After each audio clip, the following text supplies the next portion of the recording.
one of my goals was to bring in Cleena, and she's gotten rave reviews. I've sold a lot of her pieces, and it just looks lovely. All of this stuff in the Middle East and in Zuzu are really appreciative of having her work on the walls. They're just really adding to the room. We want to bring in friends and family. To the art that I want to put on the walls in general, local, well, very local. My name's Jason Winder. I'm a lifelong Bostonian, but I've also spent a lot of time in Anchorage. You walk in, it's from the outside, it's got a very cool and interesting atmosphere, so you're kind of drawn in. What's going on here? It kind of piques your curiosity to come in. And it's just your immediate impression is this is a cool, interesting bar with some energy and some really funky, interesting people. So Zuzu is kind of like my second home. I live in Central Square, and I have my dog here with me. His name is Bruno Luke. He's kind of the center of my life, and he's also technically my emotional support animal. Zuzu is freaking awesome. They accept me. Welcome, Craig Kelley. Yeah, Good to see you. Thank you very much. Wow, we're almost the same height this time. It happens. That's amazing. The amazing advantages of technology. Yeah, right? Even when it comes to chairs. Yeah, welcome. You're running for council. You've done this before, right? I have. I'm running for re-election. How many times have you run? Oh gosh, 6 I think. Wow. This will be my 7th. I haven't won all those times though, unfortunately. Oh, you're going to win this time? One hopes. I'll tell you 6 November. Right. So what are your highest priorities for this coming council? Well, I think the first priority. What can the council do in the next 2 years? Well, the council can talk. The council can collaborate. The council can think amongst itself, and it can think with other parts of the city, other parts of the region, the school department, school committee, all these different pieces of raising our children. I hesitate to use the word educating our children because education emphasizes the school part, and really there's so much more involved in raising our children. Sure. And you say it takes a village, that's not untrue. It sounds a little trite, but we need to get better as a city, as politicians, as political bodies at talking and discussing and agreeing on things, disagreeing on things, and at the end of the day, collaborating, rather than what we tend to do is we tend to bunker around various issues, and that's just not an effective or long-term successful way to raise our children. So how can we do more talking than we've been doing so far? Well, we can The start. council meets every week, right? The council meets most Mondays, not every week, and the school committee meets every other. And it's a very stilted form of discussion. So if we were to do it here, I'd have this pen, and I talk, and then when it's your turn to talk, you take the pen, and then someone else comes and takes the pen, and it's their turn to talk. And that's not a discussion. That's often more just talking. The discussion is when there's a little more back and forth. And I think an effective way to have that sort of discussion, which is the first step in having effective collaboration, Right. is to have maybe a smaller group of city councilors and school committee members not breaking the the quota, which is, I think, would be 5 councilors and 4 school committee members would break the quota level. So you have 4 councilors, 3 school committee members. By quota, you mean?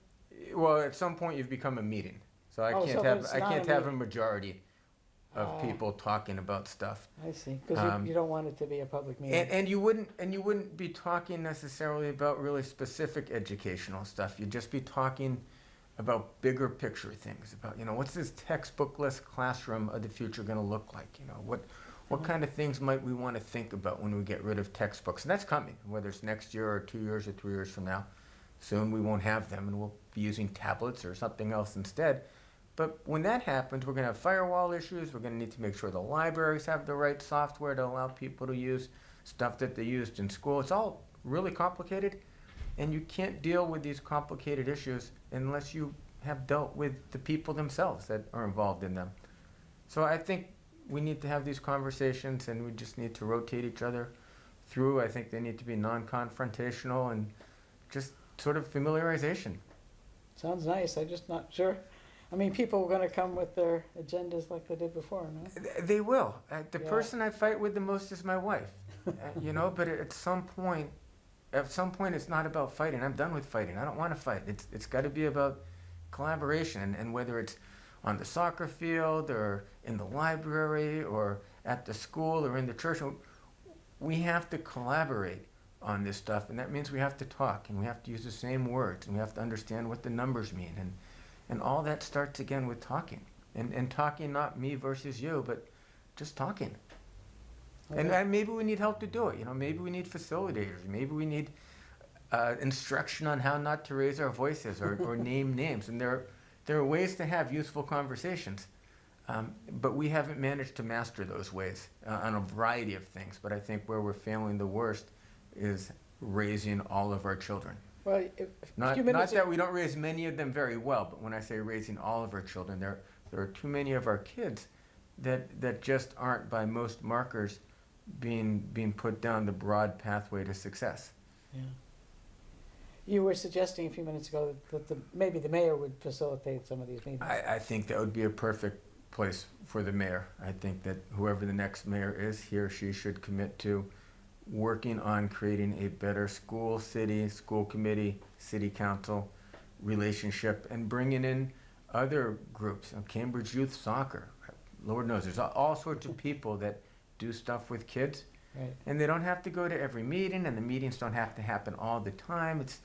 I'm talking really sort of high-level stuff, maybe just to help put names to faces and names to issues and stuff. I'm not talking about dissertatorial theses being discussed and argued about, but you got to start collaboration somewhere. And if we're not talking to each other except when the budget comes, or if we're not talking to each other except when a room's really hot, or you can't get any place useful out of that. Sounds like fun. I'm in favor of this conversation. There you go. We I'd can start it here. Try to do it right here. Yeah. So one other issue that kind of I'm interested. I think the city maybe is this development that's going on in all over the city or in Kendall Square. Could Well, you tell me there's- something about what all that plan is? Well, when you talk about development all over the city, it's development that's going up according to zoning. In some cases, we've changed the zoning recently. In Uh-huh. some cases, we changed the zoning a long time ago, but the zoning is the plan. One could argue that the zoning doesn't reflect reality at times in terms of parking requirements or transportation requirements or the impact of shade on houses or whatever, but Is there more development than there has been? More plans for more development now than well, recently? in terms of millions of square feet, Yeah. what's already here Or is millions of dollars or whatever. what is already here dwarfs what is coming. But what is coming is quite big, and in those areas where it's coming, it's massive. So the MIT 26-acre lot that got rezoned, sort of on the, not the heart, kind of on the edge of Kendall Square, that's big for that area. It's not big for the whole city, but it is big for that area, and it will have an Right, so it impact. was recently rezoned so that, So that MIT could develop the parcels that are right now undeveloped in a way that it thought most beneficial to itself and arguably long-term to the city. and do you know what they have in mind? What's Oh, in it's store a- for us? It's a combination of laboratory space, retail space, residential space, some open space. Far City's just down the street. That's where the saloon is, or was. That lot, that big block, gets redeveloped into a larger building. Basically, This is on Mass Ave, the Far City's on Mass Ave. right? Basically these new projects wind up being bigger buildings than are there, and the sites get rezoned to allow these, and we had a zoning petition filed yesterday. I'm calling it the Ames Street rezoning, but I think there's a more formal name to it, but to rezone a chunk of land on Ames Street to allow a housing project to be built that Boston Properties said it would build in response to what they perceived the city and the neighborhood as wanting. And it's a big building, and they're saying they need to change some of the definitions and whatnot around. Zoning's really, really clunky. Really clunky. Really Clunky. It's a big clunky tool. Oh, It's a right. book about this thick, Yeah, right. and it's got page after page definitions, it's got tables of uses, it's got setback requirements, it's got all this stuff. When I look for that stuff, on the Cambridge government site, I can't find it. Where do I look? You look on the city manager site, and there's a link to city ordinances, and there's a link to the Cambridge zoning code. And does it tell me what things have been done recently with it? With the zoning code, or you can go on the planning board site and go in Planning board. on their, right, or not the planning board, the community development. I call it the planning board, but it's Uh-huh. not. The community development site will have a link to pending zoning amendments. So do you think this, we've got 2 minutes, do you think this, these plans for development are gonna transform the city? They'll transform parts of it. Uh-huh. Absolutely, they'll transform Kendall Square. It's already transforming the Alewife area along Route 2 and Cambridge Park Drive. The transformation is not something that's welcomed by everyone. Right. The extra cars, sometimes actually tonight, there's a planning board meeting for a project, a relatively small project on Ridgedale, but neighbors are concerned that I think it's 55 feet of height is gonna rob them of their sunset. Now, you wind up having those issues magnified when you have a 15-story building. I should And think. you have noise issues, you have all these different issues, but the reality is property is super valuable in Cambridge, and that's gonna lead to more people wanting to build big stuff. And I think we And as, what proportion of it is housing? I mean, how much, will they be able to house all those people in Cambridge, or what? No. No. They're gonna be able to park them? Possibly, Move them out? I mean, in and out? possibly. I mean, they will get stuck in traffic like the rest of us. They will take the T like the rest of us. They will bike like the rest of us. They But may how many need, more people will it be? oh, thousands. Thousands. When this stuff is built up, all right, it's Yeah. going to be relatively slow. You can walk down Mass Ave and you can see several big buildings getting built. I can see them, yes. And these aren't office buildings in the sense of great big corporate office buildings with hundreds of people per floor. Are we out of here? All right, We gotta quit. very well. Good Thanks to so much for coming, Good to be here. and it's interesting to see some new perspectives on all this stuff. Well, happy to talk anytime. Great, thanks Thanks a a lot. lot, Ann. Thanks for Bye-bye. coming.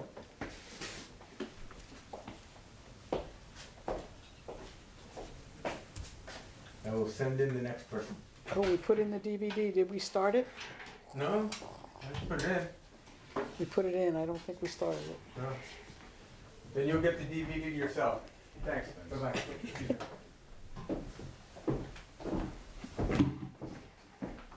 Did we start the DVD? I don't think we did. Is that out or in? Okay. Hi, Hi, Dennis. how you doing? did you change your clothes? I feel like I did. I'm wearing, See, guess you need to come this way. that seat kind of reclines back a little too much. Hmm? I said the seat goes back a little bit too much. Hopefully I won't Oh, fall well, off the thing. Do you have to switch that? I didn't even use it. Forgot about it. Yeah, I do have another one. Sorry. I have to learn how to use it. Hi. You're running for council. I am, man. Well, thank you for having me on your show. Have you run before? I've never run for the city council. In 1996, I was a candidate for the 20th Middlesex District, the state legislature, and it was my introduction to politics, and it was a great race. I was just a a young man from that had just recently graduated Howard University, Uh-huh. and it was a great race. We actually lost that race by 3%. I run as an independent. You're gonna win this one? We are going to win this one. We're working How are you some- gonna, how are you gonna convince people that that you're the man? Well, I mean, first and foremost, we're very fortunate to have a great young campaign team. I was born and raised in the city of Cambridge. I'm a product of the Cambridge Public Schools. And, we are at a very important time in the history of our city. I think our city's, changing a lot. When my parents came here in the 1960s from Puerto Rico and the Dominican Republic to work in the factories in Kendall Square, the city was the city of their dreams. And for me, it still is the city of dreams. And Are any of the factories left? a lot of those factories are gone. Actually, all the factories are gone. And now they've been replaced by some of the most prosperous and innovative companies in the world. Right. And I want to make sure that that our residents have access to the jobs that we're seeing in Kendall Square, and they're able to work at places like Novartis and Google. Many of these companies are the companies that are producing some of the most important drugs and technology in the world. And I want to make sure that our residents have an opportunity to be part of that innovation, and that they actually be part of to drive that economy. But that's going to take a lot of work and a lot of job training, and I want to take some leadership around that. Great. So I'm sorry, your highest priorities for this coming council session? Well, Cambridge is becoming increasingly a city of the rich and the very poor. And what I'm finding as I go door to door is that there are a lot of residents that have been in our city for a very, very long time. And they feel very vulnerable, and that they're being forced out of the city. And so I want to make sure that we're doing a lot more to help middle-income families and help the low-income families stay in our city. And I think the way that we do that is by increasing the amount of middle-income housing that we have in our city, making sure that we are providing the necessary job training for the economy of the future, and that we have STEM training, science, technology, engineering, mathematics training. Many, many years ago, I was a community organizer for the Cambridge Algebra Project. And back in 1996 and 98, we talked a lot about the importance of math literacy and how important it was to the changing economy and the technological era. That era is now here, and we've got to make sure that that in order that we're doing our very best to train our residents for the jobs of the future, and that we're providing opportunities for many of our residents to move out of poverty into the middle class, and that we're protecting the middle class as much as possible. And much of the development that we've seen in our city over the last 5 years has been more than all the development that we've seen in 20 years. So a lot of it has taken many of us by surprise, and we need to do a better job of connecting our neighborhoods with the private industry, and I want to take some leadership around that. Are you concerned about the environment or future storms? Well, like Boulder just had? I am concerned about the environment. I think that that's a very, very important issue. I mean, I support net zero. I support sustainability. I also want to make sure that that we are doing whatever is possible to train our residents around environmental technology, so that they can be a part of the innovation that's taking place within that area and within that industry, and that that we're doing the best that we can to reduce consumption and the use of fossil fuels. And I think that that's going to take, it's going to be an enormous effort, but I think that Cambridge is one of those cities that's more than capable of doing that. And I'm prepared to take some leadership around those issues as well. One of the other issues as well, and it's very important to me, is the issue of our seniors, our senior citizens. And I care deeply about our senior citizens, and I want to make sure that their transportation needs are being met, and as they continue to age, that they're able to do so with dignity.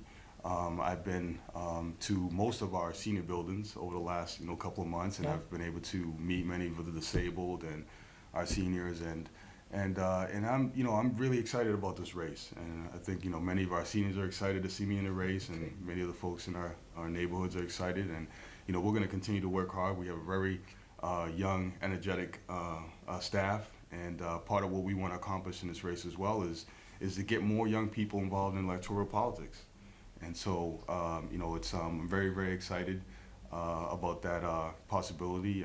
We've had so many high school students from our neighborhoods working on our campaign and learning about politics. I have 6-year-old twins, and my son and daughter are just so politically inclined, and know so much about. Door to door with you?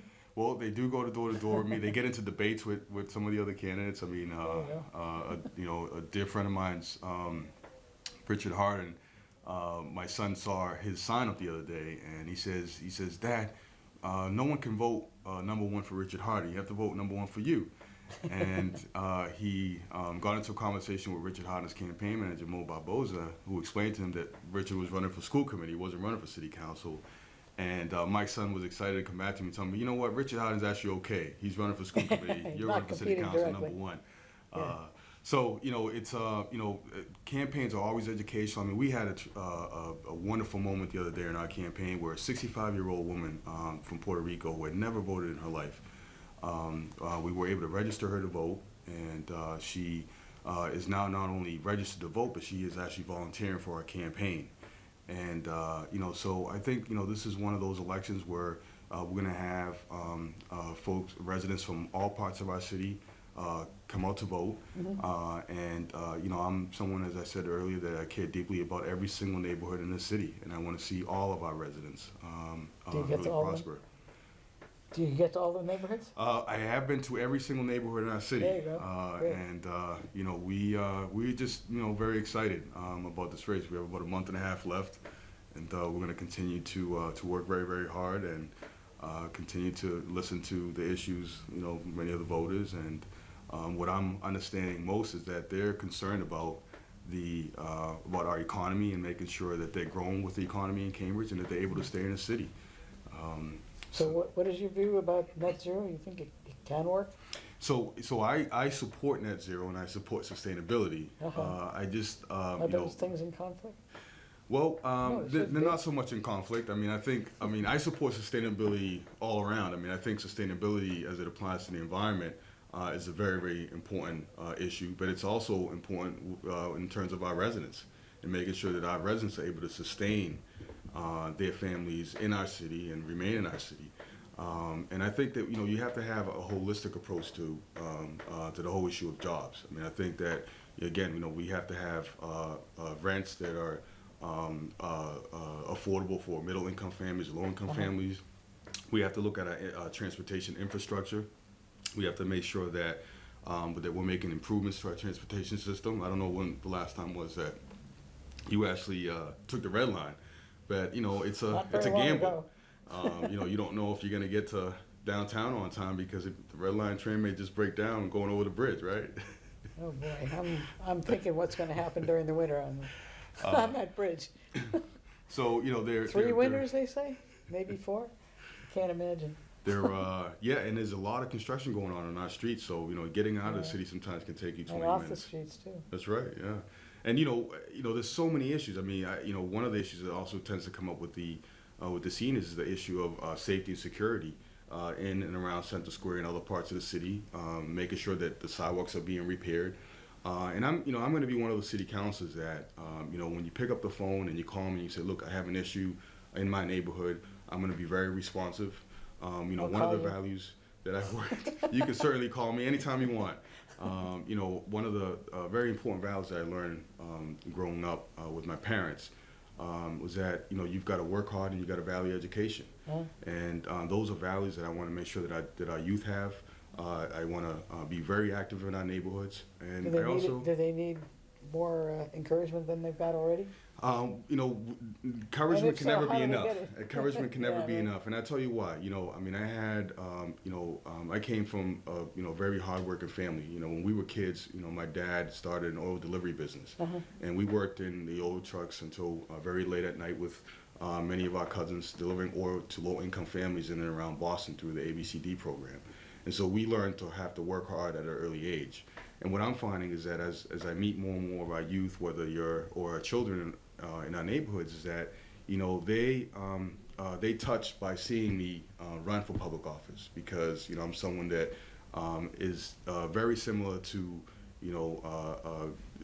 anybody in their family. You know, I grew up in Cambridge. I went to the public schools in Cambridge, and I think it's important that they see somebody from the neighborhood succeed. Are any of your classmates running for office? None of my classmates, although I think Mark McGovern also grew up in Cambridge and went to the Cambridge Public Schools, and Mark, I think, is 1 or 2 years older than me, but we both have similar stories in the sense that we're products of the Cambridge Public School system, and Right. We're at a time in our city where we need someone and we need counselors that understand the issues in our community intimately. because no one's going to fight harder for you than someone that knows the issues in our neighborhoods passionately and understands them and can connect really with everybody, every single person that lives in our neighborhoods, whether you live over on Brattle Street or you live in Area 4 or in Cambridgeport or in East Cambridge. I'm someone that's going to represent every single neighborhood in our city. And that's important. And I work right in Central Square, right in the Citizens Bank building. I have a law practice there. And, I walk to work every day. And I walk through the square, and I see the homeless in our streets, and I see those folks that are dealing with substance abuse and alcohol abuse. And obviously that's a very important issue for the neighborhood and for residents in Cambridge. What can the council do about that? Well, I What think... is it they need to do? Well, first and foremost, I think that we've got to make sure that that we are doing our very best to police Central Square and to really tackle the issues of public drinking and drug abuse. And I also think that we need to establish and create programs that give the homeless an incentive to work and to stay off the streets. And we have to think about some creative ways to keep many of the homeless and others from Carl Barron Square. And I think one of the things that we should really begin to explore is a possibility of having push carts in Carl Barron Square, because if you have small retail businesses, I'm a big supporter of small businesses, by the way, and also the arts. It's a little hard for them to get started these days, right? Oh, absolutely. And I'd like to see Central Square continue to develop as a place that will attract small mom and pop retail businesses, and particularly the area around Carl Barron Square, because then Where's Carl Barron Square? Carl Barron Square is over by Cambridge Savings Bank, and that's an area that's known for loitering and where a lot of the homeless and others tend to congregate. And I think that that area needs some help, and one of the things that I want to propose is Needs repaving. needs repaving. I mean,